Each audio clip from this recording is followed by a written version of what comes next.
to be greater than another.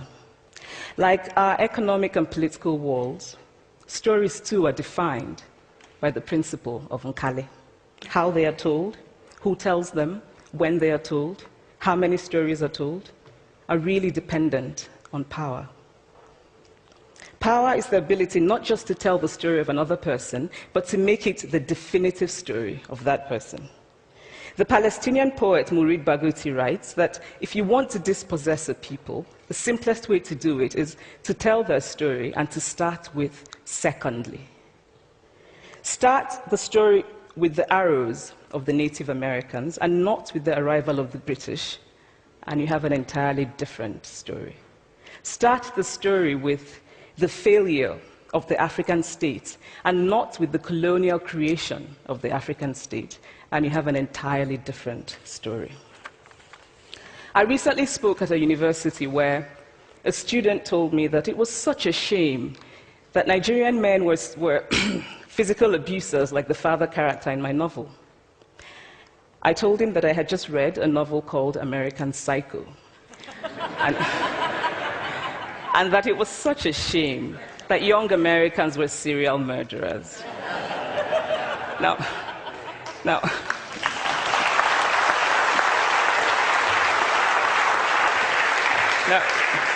obviously, I said this in a fit of mild irritation, but it would never have occurred to me to think that just because I had read a novel in which a character was a serial killer, that he was somehow representative of all Americans.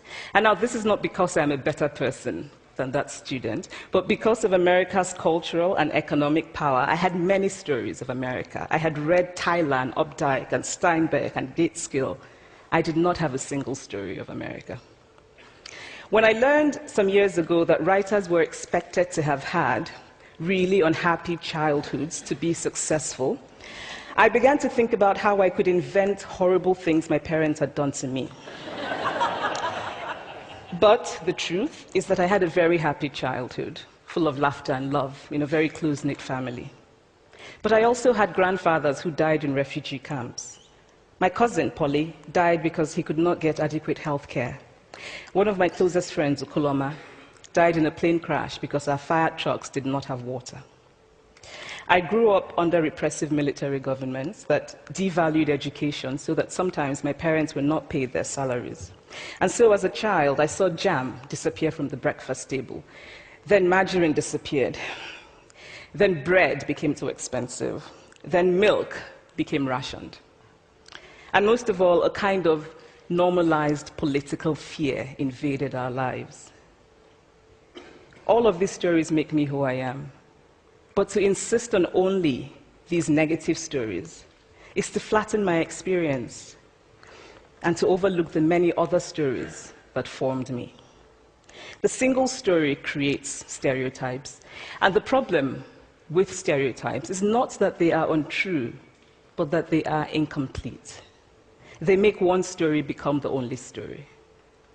Of course, Africa is a continent full of catastrophes, the immense ones, such as the horrific rapes in Congo, and depressing ones, such as the fact that 5,000 people apply for one job vacancy in Nigeria. But there are other stories that are not about catastrophe, and it is very important, it is just as important to talk about them. I've always felt that it is impossible to engage properly with a place or a person without engaging with all of the stories of that place and that person. The consequence of the single story is this: it robs people of dignity. It makes our recognition of our equal humanity difficult. It emphasizes how we are different rather than how we are similar. So what if before my Mexican trip, I had followed the immigration debate from both sides, the US and the Mexican? What if my mother had told us that Fide's family was poor and hardworking? What if we had an African television network that broadcast diverse African stories all over the world, what the Nigerian writer Chinua Achebe calls a balance of stories? What if my roommate knew about my Nigerian publisher, Mukhtar Bakare, a remarkable man who left his job in a bank to follow his dream and start a publishing house? Now, the conventional wisdom was that Nigerians don't read literature. He disagreed. He felt that people who could read would read if you made literature affordable and available to them. Shortly after he published my first novel, I went to a TV station in Lagos to do an interview. And a woman who worked there as a messenger came up to me and said, "I really liked your novel. I didn't like the ending. Now you must write a sequel, and this is what will happen." And she went on to tell me what to write in the sequel. Now, I was not only charmed, I was very moved. Here was a woman, part of the ordinary masses of Nigerians who were not supposed to be readers. She had not only read the book, but she had taken ownership of it and felt justified in telling me what to write in the sequel. Now, what if my roommate knew about my friend, Fumi Yonda, a fearless woman who hosts a TV show in Lagos and is determined to tell the stories that we prefer to forget? What if my roommate knew about the heart procedure that was performed in the Lagos hospital last week? What if my roommate knew about contemporary Nigerian music, talented people singing in English and Pidgin and Igbo and Yoruba and Ijo, mixing influences from Jay-Z to Fela to Bob Marley to their grandfathers? What if my roommate knew about the female lawyer who recently went to court in Nigeria to challenge a ridiculous law that required women to get their husband's consent before renewing their passports?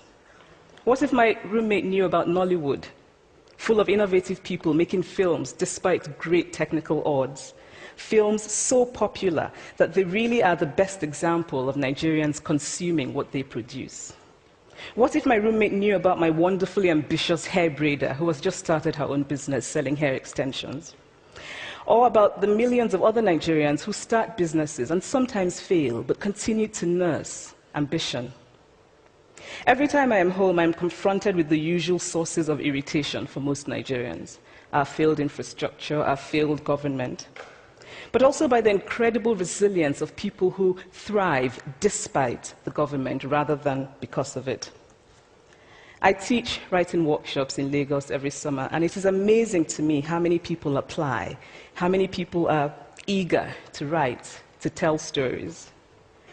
My Nigerian publisher and I have just started a non-profit called Farafina Trust, and we have big dreams of building libraries and refurbishing libraries that already exist and providing books for state schools that don't have anything in their libraries, and also of organizing lots and lots of workshops on reading and writing for all the people who are eager to tell our many stories. Stories matter. Many stories matter. Stories have been used to dispossess and to malign, but stories can also be used to empower and to humanize. Stories can break the dignity of a people, but stories can also repair that broken dignity. The American writer Alice Walker wrote this about her southern relatives who had moved to the north, and she introduced them to a book about the southern life that they had left behind. They sat around reading the book themselves, listening to me read the book, and the kind of paradise was regained. I would like to end with this thought, that when we reject the single story, when we realize that there is never a single story about any place, we regain a kind of paradise. Thank you.